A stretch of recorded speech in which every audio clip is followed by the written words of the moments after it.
Thank you guys so much for having me. Thank you, Casey. It's great to be back again with you this year. I'm really encouraged by the community level gatherings of grassroots abolitionists who are really wanting to invest in making a difference in this issue.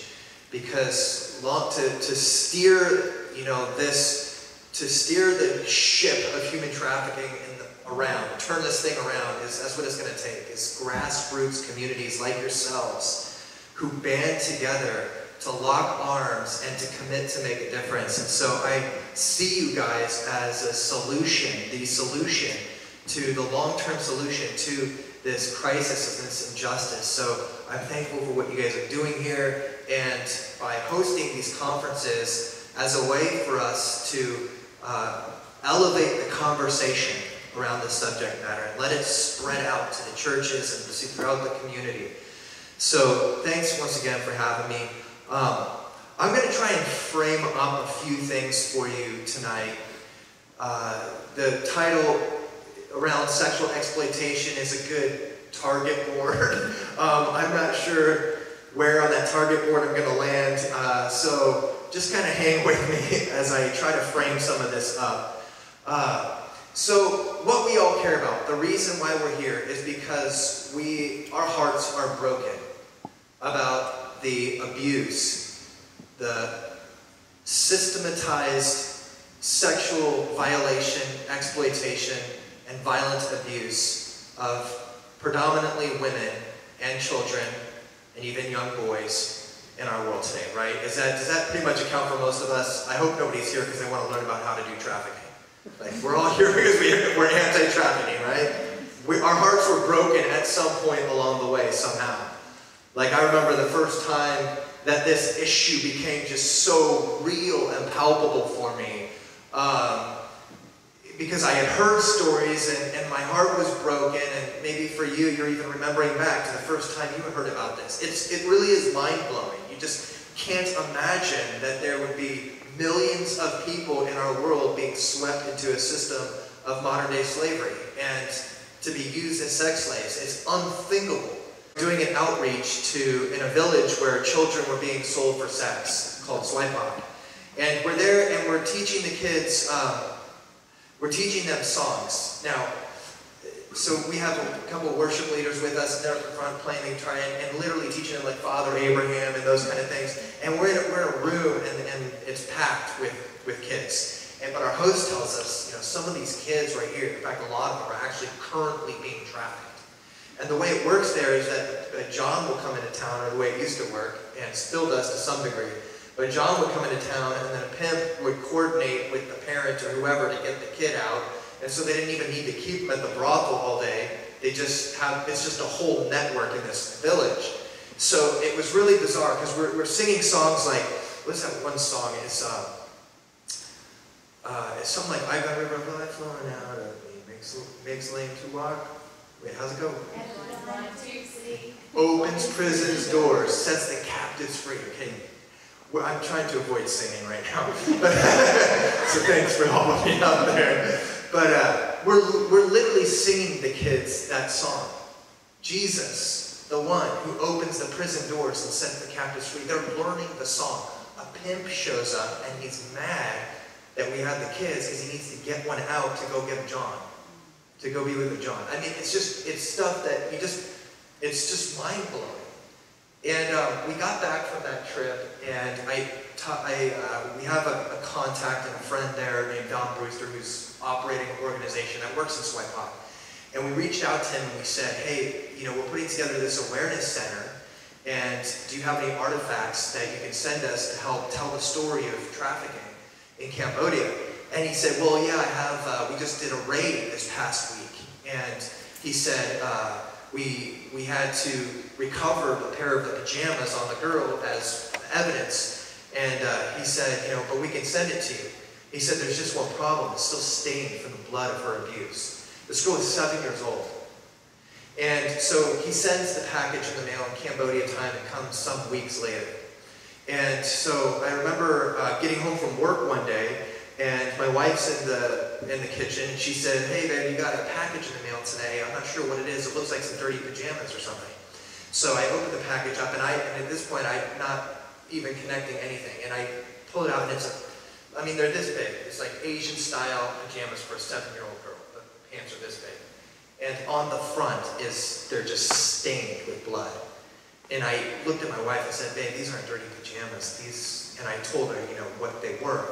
And I just remember that day we both, sunk into each other's arms, fell on our kitchen floor, and just sobbed because of the heartbreaking reality of that this could happen to somebody in our world, that this could happen to a 7-year-old child. For me, that's just was my moment that just made it so deeply real, because all the faces of these kids that we were singing songs to about the Jesus who opens prison doors and sets the captives free.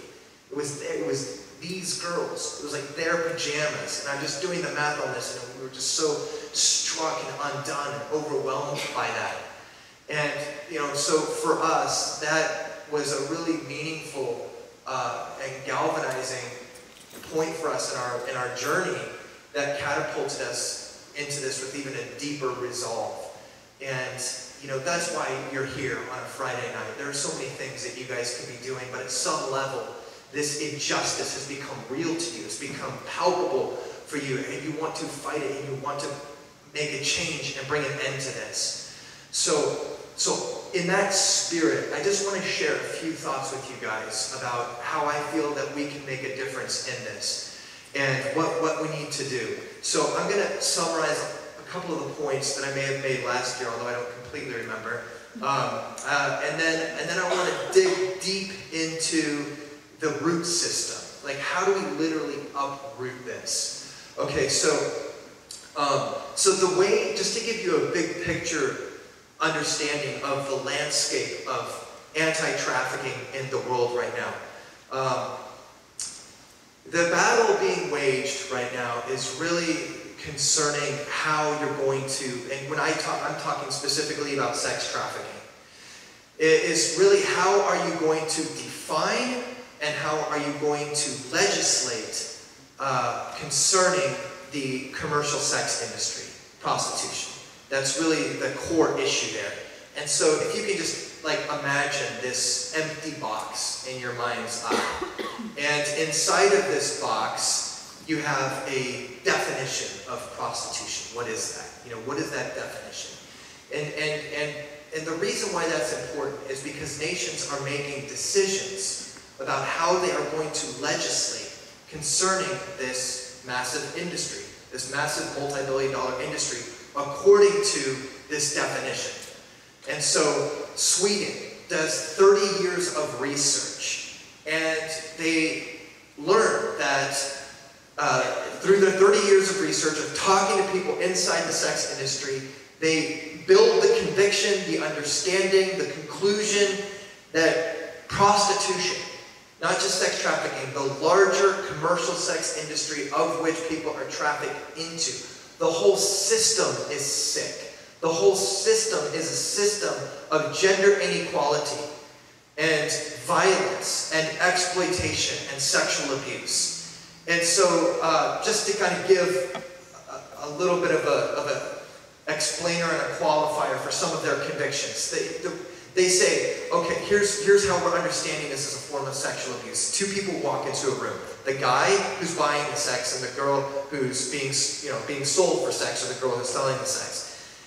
They both walk into this room, and he puts the money on the table, and he says to her, you can take the money and leave, or you can take the money and stay for the sex. What do you think she's going to do? 10 times out of 10. She's probably going to take the money and leave, right? Right? She's not there for the sex. Does that make sense? Are you guys tracking with me? They come into this equation on totally different premises. Her body is supposed to be made available for the perpetual, daily, ongoing sexual abuse, degradation, humiliation, and exploitation by strange man after strange man after strange man after strange man. When she walks into that room, she's not thinking, oh wow, now I'm going to fulfill all my sexual fantasies. She's there for one reason, to fulfill his fantasy. In her heart, she doesn't desire him. And she doesn't desire his sexual fantasy. And so the way she experiences the sexual encounter is as a form of sexual abuse. Does that make sense?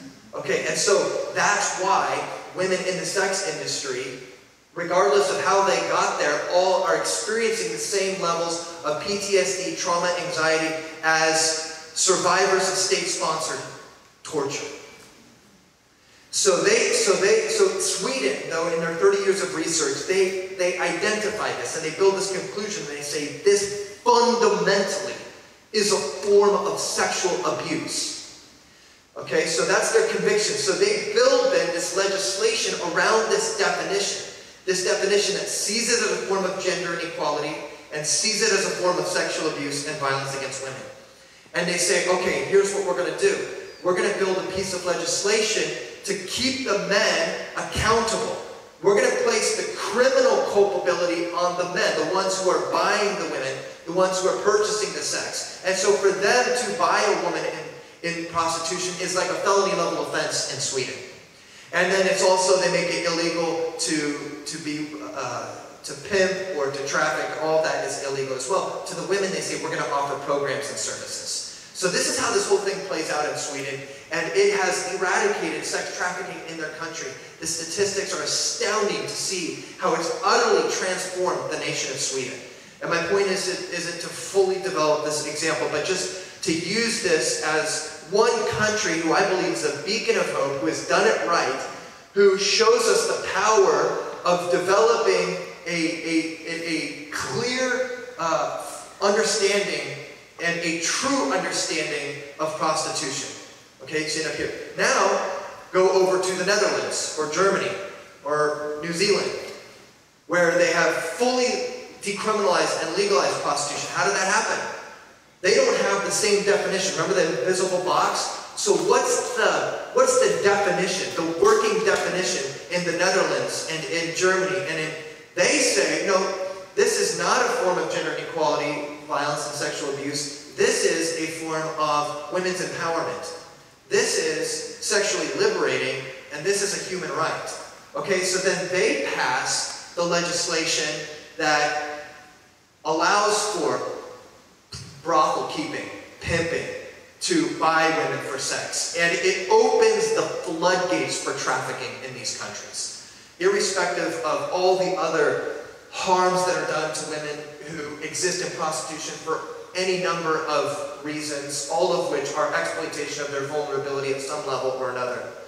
It opens the floodgates of trafficking in their country, in these countries. So 80% of the people who are in legal prostitution in Germany and the Netherlands and New Zealand and Australia are from other countries.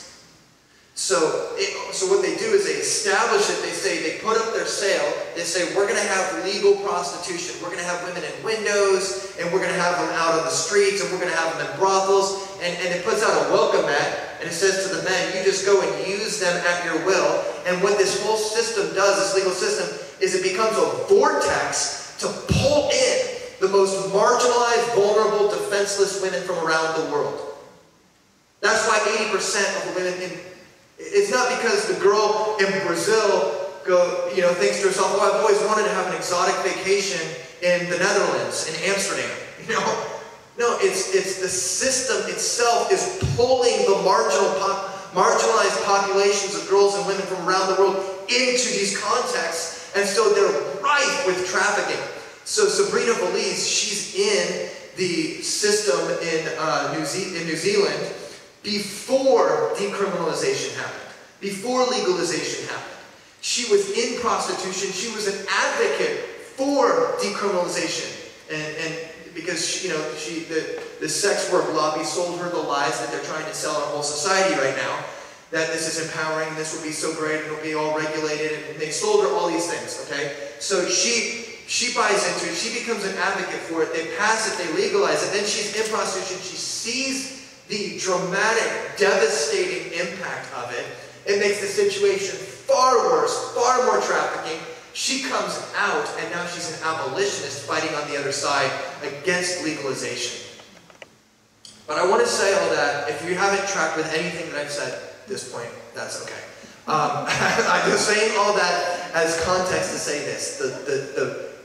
The whole battle right now is of ending trafficking, sex trafficking, is facing every country on the planet. It's facing the United States. This issue is facing Canada. It's facing every country in Europe, South America. Every country is facing this problem right now, going, how are we going to stop sex trafficking? And what I want to say is that it's how you define prostitution, and then how you legislate based on that definition is going to determine the future of your country. This is a radical, historic time that we're living in. The nations are in the balances. And the abolition movement is not a nice reference to something historical that happened a long time ago. We are literally in the midst of a modern day abolition movement. We are fighting for real nations right now. France was in the balance going, we don't know quite who to believe and what to think of all this. And they spent the time doing the research, doing the math. They came away with Sweden's conclusion. They go, you're right, this is a system of gender inequality, violence, and abuse. And we are going to take a stand against it. They passed the Nordic model. Bam! One country signs up as an abolition country and it begins to eradicate. We're talking about the country where the Moulin Rouge has been established, a country that's famous for prostitution, has become an abolition country. What that will mean for future generations of women and children is, I mean, it's unthinkable. It's inconceivable. The freedom that will bring, the dignity that will bring, the conceptions of gender and sexuality that will bring, the sociological impact of where France will be in 100 years from now versus where Germany, if they remain on their course, will be in 100 years from now. This is the battle that we are facing. How do we put an end to this? In Canada, they said, we're going to go, the sex work lobby is so aggressive. They are fighting for these countries. They're fighting for Canada. They're fighting for France. And George Soros is funding this movement at the tune of billions of dollars, okay, to get the narrative across. He literally put out an invitation this year for grant applicants to change the narrative about prostitution. And do you know what that narrative is that he wants? He wants it spoken, declared, and believed on throughout the world that prostitution is this empowering, sexually liberating, human rights deal. That's what he's fighting for. Emily Bazelon came out with an article in the New York Times 2 years ago that was a kind of like, came across a smoking gun article. It was very influential in promoting the view of the pro-sex work movement. And then we later found out that she was one of his fellows being funded by George Soros. He's buying journalists, he's buying documentarians, he's buying people in all kinds of professional fields to see to it that the nations come under this system of slavery. And let me tell you, many of the anti-trafficking organizations right now in the world are either in that boat or they will not take a stand against it. And so that's why at Exodus Cry we've begun to change our language away from anti-trafficking to abolition. Because there's so much confusion in the anti-trafficking movement about this issue. And so we go up, they say the pro-sex work movement is pushing. They say we're going to go the way of, this seems the politically correct thing to do, so let's go for it. We're going to have brothels everywhere and it'll be so great. And, we all know who's going to end up in those brothels. It's going to be the First Nations people in that country. It's the same story. Everywhere prostitution has ever existed in the history of the planet. The poor, the broken, the marginalized, all the ones that Jesus cares about, the ones outside of these systems. That's who's going to be there. Being preyed upon and perpetrated against all day and night, every day. We go up, we say, hold on a second, let's just talk this through. We do a screening of nefarious for their parliament. They say, and we say, hold your horses. And they say, we're going to press pause. We're going to look into this and see, what you guys have to say. So they spend a year researching it on their own. After a year, they do a 180-degree turn. They come out, they say, actually, you know what, you guys were right. They say this is a system of violence, exploitation, and gender inequality, and we're going to pass the abolition model up here that Sweden, Norway, Iceland, and France passed, And they literally did a 180-degree shift. So, and then they actually sent me a personal letter. The Parliament there sent me a personal letter saying thank you for bringing this to our attention and everything like that. And we're not the only ones, but it was significant. What I'm trying to say is the significance of fighting over nations. Do you feel that? When the nations are in the balances, we are fighting over the destiny and the future of nations. But it's not just the nations, it's the lives of women and children in these countries. And we're fighting for it here in the United States. We're fighting for it right here in Springfield. This battle is so real to me. It's how you define it and then how you legislate around it. Okay, that's one thing that I wanted to share as kind of a summary, a little bit of a summary. Did I talk about some of that last year? I think I did-ish. Maybe. So what I want to turn now our attention to is the image of a tree. If you could just picture the image of a tree in your mind, okay? And on the top of that tree is fruit. And the fruit represents sex trafficking. So the apple on that tree is sex trafficking, or whatever that fruit is. And it's other forms of sexual violence and sexual exploitation. So if that's the fruit, that's why we're here. We're looking at the fruit. We're looking at the problem. We're looking at the reality of 7-year-old girls' pajamas being stained with blood. We are looking at that reality and we're going, you know, I don't know who, what, where, when, how, but I have to do something. I have to do something to bring an end to that. So the question that we have to ask is why? Why are there so many cases? Why is this tree so filled with this rotten fruit? Why are there so many cases of this happening around the world? Not just sex trafficking, but within the larger system, 42 million women in prostitution and all the ways that they're violently exploited and perpetrated against. I mean, it's staggering the numbers of people whose lives are being extinguished by this. So the question is, you know, how do we stop this, right? So part of that is intervention. Part of that is, you know, we're going to start an outreach, and we're going to go intervene in these places, and we're going to do outreach, and we're going to figure out how to get the girls out, and we're going to do the rescues. Part of it is we want to do aftercare, and because to keep them out, right? That's part of stopping it. We want to, once we get them out, we want to keep them out. We want to offer them the programs and services and friendship and love that Casey talked about. And that's a whole other piece. So that's part of it. But if you go down the tree to its root, you know, what is at the root of this tree? How do we chop it down?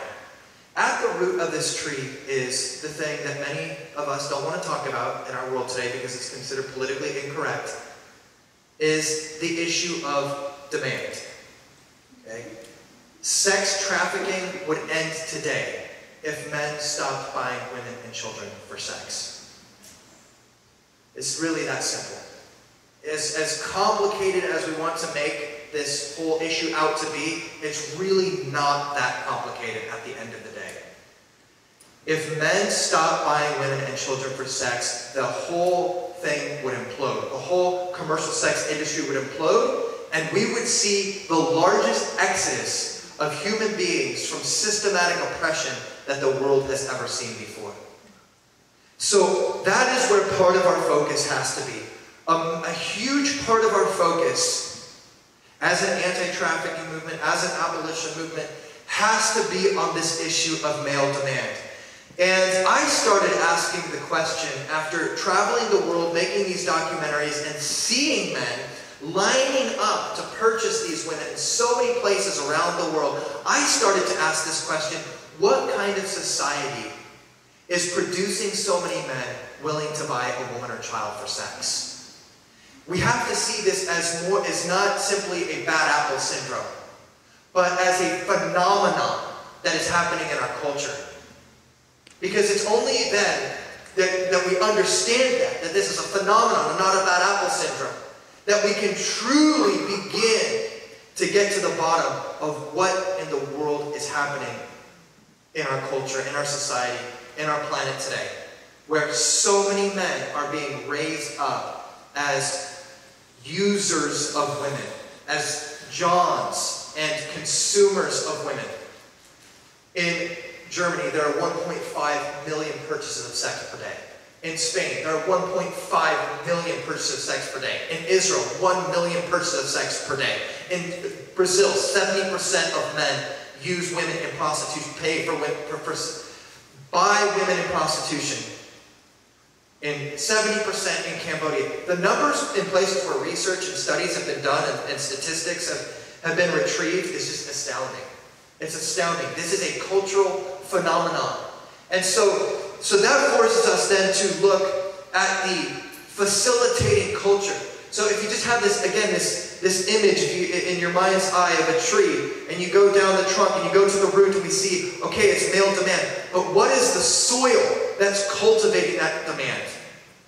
I refuse to believe that my son was born a John. Okay, or that your son was born a John. Something is wrong in the soil that is growing and raising our boys up into a conception of masculine identity that sees it as okay to buy another human being for sex. Outside of all the political arguments around all this, you cannot, there is not a person in this world that can convince me, that it is okay, that it would be okay for my son to engage in that. You can use every political argument that you can ever come up with the entire world. You will never convince me in a million years that it is okay for a man to buy another human being to perpetrate his sexual fantasy that she wants nothing to do with on is somehow okay.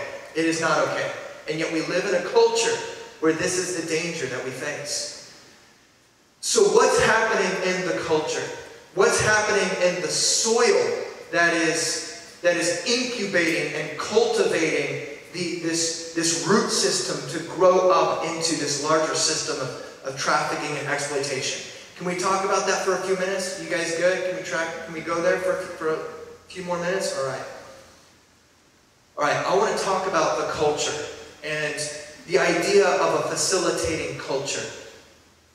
This goes back quite a ways. We have to think about what is our conception of not only what it means to be a man in our world today, but what it means to be a sexual being.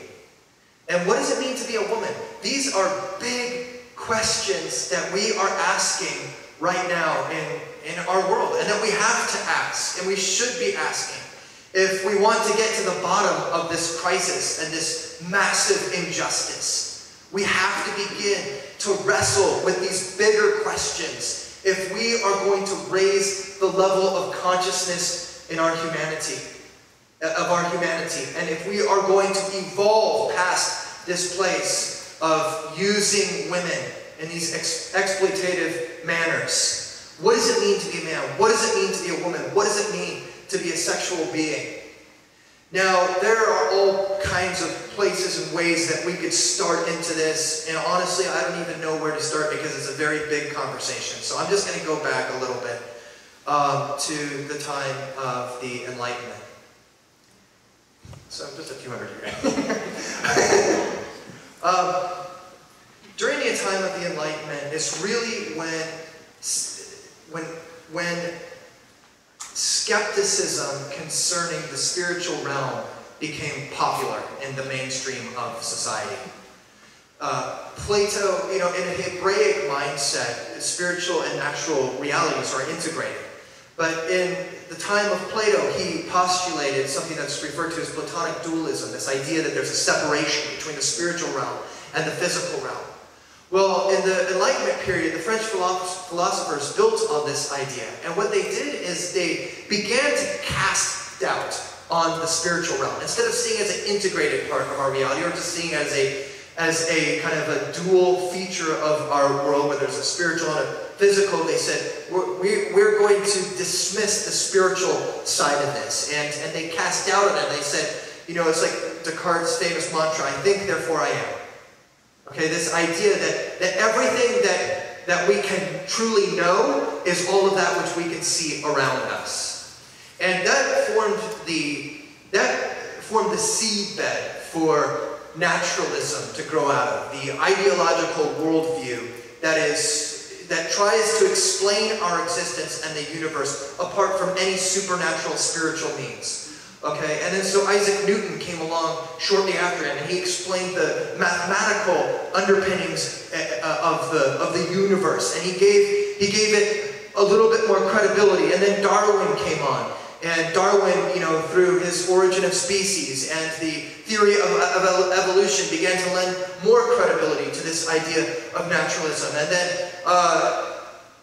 Sigmund Freud came along. He applied kind of the ideas of naturalism into a sexual context and began to see that anything that was considered sexually immoral that had been previously projected onto us through these spiritual and religious ideas is something that we have to just evacuate out of our consciousness, and to understand basically that all forms of sexuality is okay. And that set the stage for Alfred Kinsey, who came along, and he wrote the book Sexual Behavior in the Human Male, that was published and released in 1948.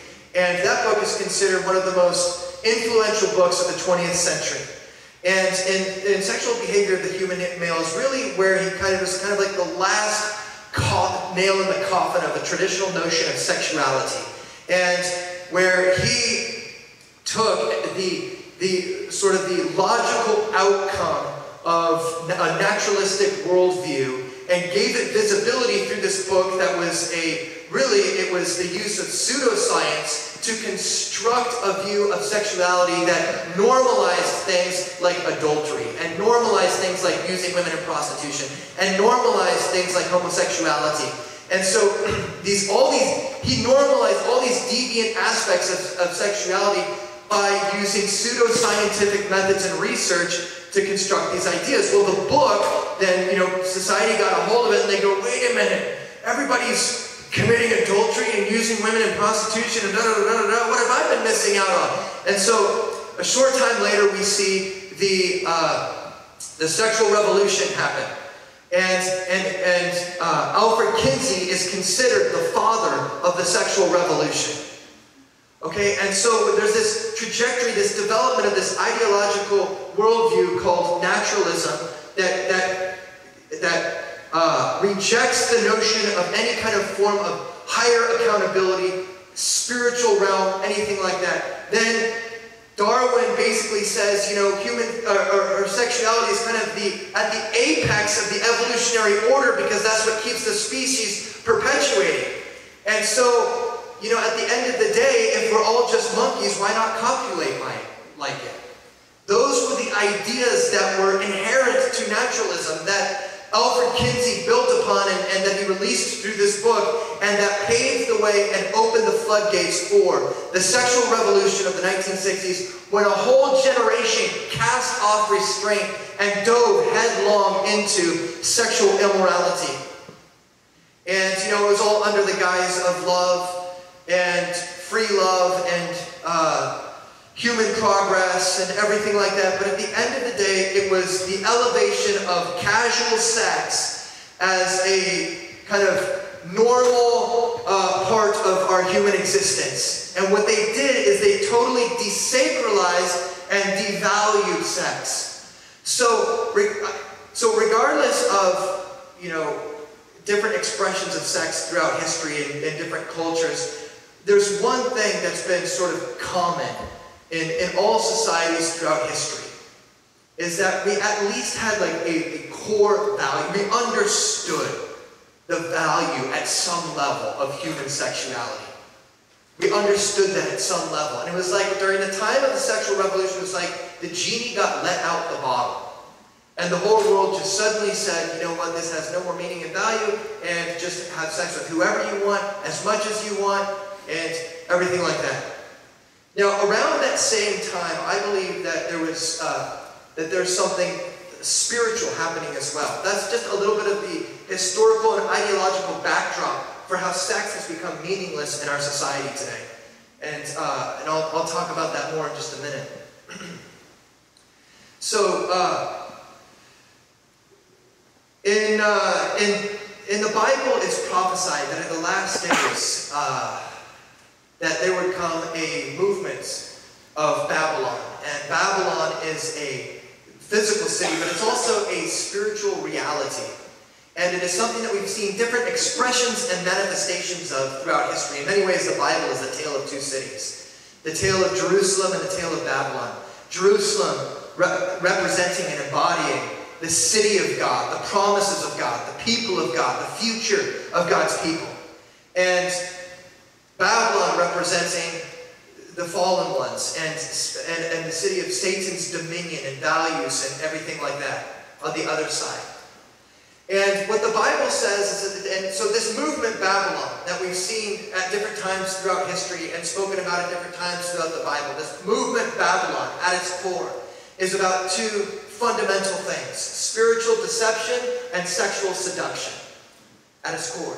The Bible says in the generation of the Lord's return, this movement Babylon will emerge on the earth again. And it will be a movement of sexual seduction and sexual immorality at its core. It says that the nations will drink from the cup, the wine, and the cup of the harlot, and they will become drunk with sexual immorality. And the Bible paints the picture, like it says in Jeremiah, that the whole earth is tottering to and fro like a drunkard under the weight of transgression. That the nations are literally drunk with lust. Now, Jesus said that in describing the days that he comes back, that it would be like it was during the time of Noah, where it says that people's minds were filled only with evil continually. And it's even hard to imagine a time in history where people's minds were filled only with evil continually. Every single thought of their mind was dark, was evil. And I didn't really understand how that verse would apply to us, because we have the gospel and we have truth. And it's like, well, how's it going to be like that when people's minds will be filled with darkness, evil, continually, perpetually? And then I began to think about and consider, this was some years back, I began to wrestle with these things. The impact of something like pornography, right? Where pornography users, they tell us, we have done so much research now into pornography use and consumption, and tell us that the image that goes in one moment doesn't just go out the next moment. That's what makes pornography such a dangerous drug. It's not like heroin, where you do heroin for a few weeks and then you decide, you know what, I'm over this, and you detox and it's horrible, but then it flushes out of your system. Right? Pornography, it stays in the system. It's in the brain. And so they go away from that image that they saw, at whatever time in the morning, but the image is still there. It's polluting their thought process. So they go back to it later that afternoon. And then they go back to that later that night. And then when they see their female coworker, and they see the girl down the street, and they see blah, blah, blah, it pollutes, twists, contorts, and distorts their whole way of thinking and seeing and understanding human life. Pornography is a pollutant of the mind. And so that's just one example of ways that the earth's mind is becoming filled with darkness. But the Bible speaks about this time in the generation of the Lord's return, that there would be this movement of Babylon that would come that's characterized by sexual immorality. Now, according to Daniel, and I'm not going to get all into eschatology, but according to Daniel, the context for which Jesus can return to the planet predisposes that Israel is prefigures that Israel is in the land. Israel has to be in the land. So for 2,000 years, it would not have been possible for biblical prophecy to be fulfilled concerning the second coming of Jesus, because Israel was not in their land. It prefigures Israel's existence in their land. Here's what's crazy. The same year that this book by Alfred Kinsey is written, 1948, that is considered one of the most influential books of the 21st century. This book, Sexual Behavior in the Human Male, that was the catalyst for the sexual revolution. And that was the catalyst to cause a generation to throw off all conservative, traditional notions of sexuality and to dive headlong into a hedonistic version of sexuality, right? That book was written in 1958. And 1948 and published. Israel is reborn again as a nation after 2,000 years. This has never happened before with any country ever in the history of humanity. They're reborn as a nation after 2,000 years in 1948. Anthropological miracle. The same exact year. Here's what's further crazy. Israel's reborn as a nation in 1948. I believe that puts us in the time frame where we can expect to see the unfolding of biblical fulfillment of prophecy, and end-time prophecy. It also, Daniel prefigures that Israel will be in control of Jerusalem. So Israel, 1948, they're reborn as a nation. 1967, they recaptured control of Jerusalem. The same year that the sexual revolution begins, 1967. The book is written, so Israel's reborn as a nation. They recapture Jerusalem, 48, 67. The book is written on sexual behavior, 1948. The sexual revolution happens, 1967. These are signs in the heavens and signs on the earth beneath. These are such a clear sign to me of that what we are seeing today is a spiritual reality. That what we are seeing is so much more than just a sociological trend. But when Israel's reborn as a nation, and now we've been ushered into this end time scenario. I don't have a date for when Jesus is returning, so no, I'm not going there. But we have been ushered into this end time thing, and there is a movement. It's like all of hell has opened up on the earth, and there are demons of lust and sexual immorality that are being unleashed on the earth and creating upheaval and defilement and an intoxication with the spirit of lust and the utter wreckage of human life as a result of it. We are right in the midst of that kind of spiritual reality. And so what we are seeing in the natural, I believe, also has a spiritual parallel. And it's brought us to a time in history where it's like sex has just become completely meaningless. And we live in a society now that casts sex as totally meaningless. So if you believe that sex doesn't have some profound, significant meaning, how are you going to stop the use of women in these ways? That's the problem that we have to begin to solve. And part of the problem, part of the thing that we have to solve is we have to reclaim as a people. We have to tear down the spiritual strongholds over our communities, over our nations, because as I said before, I believe that they are in the balances. This city is in the balance. We have to tear down the spiritual strongholds in this city, in this nation, and in the nations of the earth.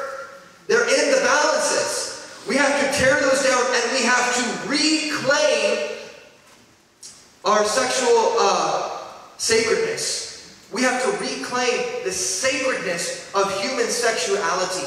And we have to reclaim from the porn culture that we live in the notion, the idea, the value that sex is important, that it's powerful, that it's valuable, that it's something that should be protected, not exploited. This is a major part of the battle that we're facing. So the root system, demand, right? If men stopped using women and children for sex today, the whole sex industry would implode. How do we stop the rise of such widespread demand? We have to address the pornographic culture where this demand is being cultivated in. And a huge part of that is this idea of meaningless sex. So just recently, I was invited to speak at the United Nations. And on a Monday of that week, we have till 8:45, is that right? Okay. So on Monday of that week that I go to speak at the United Nations, I'm in the prayer room in Kansas City, and somebody walks up to me and gives me a handwritten letter, and it's a prophetic word. It's just a short prophetic word. And they said, I am praying that when you go to the United Nations, that you will receive a sign on the earth that you have heard from heaven. And I was being invited specifically to speak about this issue of porn culture and how the porn culture is fueling demand, and it's fueling the perpetuation of the commercial sex industry. And it's fueling the boom in the commercial sex industry where there's such a wreckage of human lives. So I get this prophetic word on Monday. Wednesday, I go, and Wednesday night I speak at the United Nations, and I speak about this issue of the death of porn culture, essentially, right? Bringing about the death of porn culture in order to, as a way of ending sex trafficking. I get back to my hotel room, and somebody sends me a message, hey, this is so crazy, but I don't think it's a coincidence. Hugh Hefner just died. The father of porn culture literally dies while I'm speaking on the death of porn culture at the world's highest governing body. And I believe that was a significant prophetic moment where God was saying, I've heard your prayers. I have heard the groaning of the prisoners. I have seen your activism, your heart of compassion. I have seen and heard your cry. And he's saying, like it says in Psalm 76, the Lord is standing up to bring about judgment for all the oppressed of the earth. And I believe that we are in a moment where we are in a culturally shifting moment right now in our history. The Lord is standing up. He stands up and he's saying, I'm gonna stretch out my rod of influence over the nation right now concerning this issue. Hugh Hefner dies, boom, 1 week later, Harvey Weinstein, the biggest producer in Hollywood history, is exposed as a serial sexual predator for the last 30 plus years. Beloved, we have never seen anything of that order like this, ever. A guy being exposed who's at that level and being exposed with that much sexual exploitation around him in such a culture of silence where so many people knew about it. There's this exposing of Harvey Weinstein a week after Hugh Hefner dies, a week after I'm at the United Nations speaking about the death of porn culture, and a month after the most devastating hurricane in our country's history hit our shores called Hurricane Harvey. There are signs in the heavens and signs on the earth beneath that God is standing up over this issue. He's stretching out the rod of influence. And he's saying, I've heard your prayers, I've heard your cries, and I want to bring about a shift. I'm going to bring about a shift in the culture. All of a sudden, people whose movies depict this stuff in a glorifying way are coming out going, I'm so horrified. And there's a spirit of repentance falling on people because it's like suddenly the sexual harassment and the sexual that is so normalized and tolerated and accepted in our culture is suddenly being seen in a new light. Where before it's like, oh, this is a little sexual harassment, not a big deal. All of a sudden, people are seeing it as a severe violation of another human being. There is a subterranean movements of a revolution happening right now in our society and our culture. Beloved, I believe that we are right now poised and positioned to bring about a shift and to enter a new era. And what this comes down to is addressing the issue of the porn culture that we live in. All the ways that men are cast as sexual predators, all the ways that women are cast as sexual objects, all the ways that sex is cast as this meaningless recreational act. We are in an hour where we are now beginning to challenge those notions and beginning to expose the depravity of those stories. We're bringing a shaking at the very epicenter of where these stories are going forth in Hollywood. We're tearing down the altars of Baal. We're tearing down the strongholds of Babylon. And we're proclaiming a new day of freedom. That we will usher in a new generation of manhood where they will not be defined and characterized by their usage, their predatory usage of women, but they will be characterized and defined according to their empathy, their humility, their vulnerability, their mutuality, using their strength in ways to bring about help for the oppressed and not to exploit them.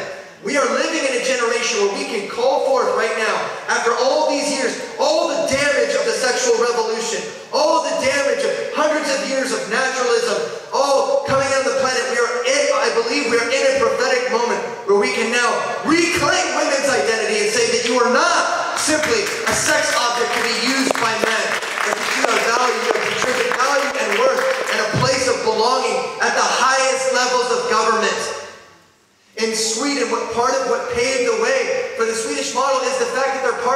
is composed of 50% women and 50% men. We need women in positions of influence. We have to break the structures of patriarchy that have subjugated our women, that have held them down, and that in our culture have played on that to define them in all these degrading, sexualized ways, and then package it as somehow being empowering for them. Right? Like Hugh Hefner, when he came out with Playboy, said, this is empowering for women. What, you having a harem of women who you pay to be your girlfriend and live in your mansion at the inn at 9 o'clock at night and are basically in a sex slave contract with you? That's empowering for them? Nobody even knows their name. We are moving into a new day. So, beloved, I just want us to be together in this and calling for a countercultural revolution. That as a part of our anti-trafficking activism, we would put a focus on this issue of demand. We would put a focus on the ways that women are being predisposed through their socialization to going into the sex industry. And we would put a focus on the ways that our boys are being raised. Father, we thank you for the opportunity to gather here together, Lord, to fix our gaze upon you and to seek you for wisdom and for understanding and revelation concerning how, God, we are to uproot this injustice from our world. And I ask you, God, that you would impassion our hearts with your fire, God. That you would embolden us as we learn and grow and mature in our understanding of this issue. And I pray that tonight that you would pour out your Spirit upon us. In Jesus' name, amen.